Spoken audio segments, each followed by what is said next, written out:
50? 54, 55, claro. En Europa també seria difícil. Conèixer a una nit i l'any 55? Sí, en els albergues de la Junta sí. Allà era normal. Que tú me gustas, oye, o te decía en alemán que no la entendías, pero sabías lo que decía, vamos. Y molt bé, pues ya está. No había ningún... En esos albergues de la joventut, ningún compromís, però millor en el césped, allí, darrere de la... sense amagar-te molt, no? Perquè tots estaven en el mateix lío i era una cosa normal, però normal allà fora, per nosaltres no, els espanyols, uns ulls així, perquè te quedaves molt bocabadat, no? Bueno, estava contant... lo de Senyi, sí.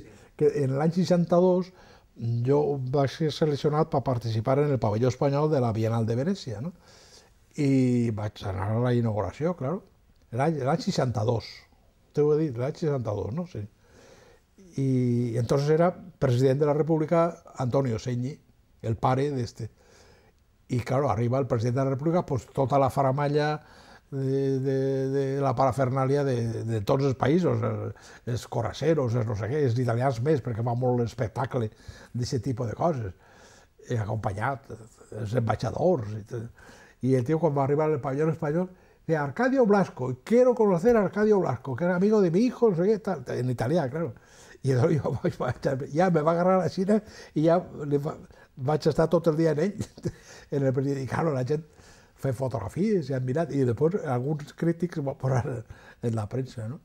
Però, en fi, va ser una anècdota bonica que el president de la República, i després en Mario pues, han seguit l'amistat, va estar en Madrid un parell de voltes, jo vaig estar en Roma també, després, a 3 anys, en sa casa, ja entonces ja era catedràtic de la Universitat de Padova, com se diu? Padua, sí. De repente, no saps. I, bueno, molt bona persona, casat en una xica peruana, parlava castellà, molt belles fills, però en castellà.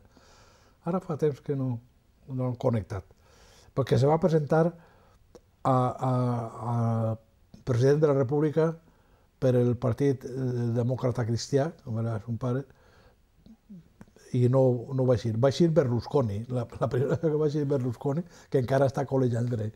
I se van portar un gran disgust, i jo crec que a raïs d'entonces se va retirar de la política. Va ser molts anys diputat o senador, o el que siga. Bé, bueno, anècdotes d'estes que... I després de Roma,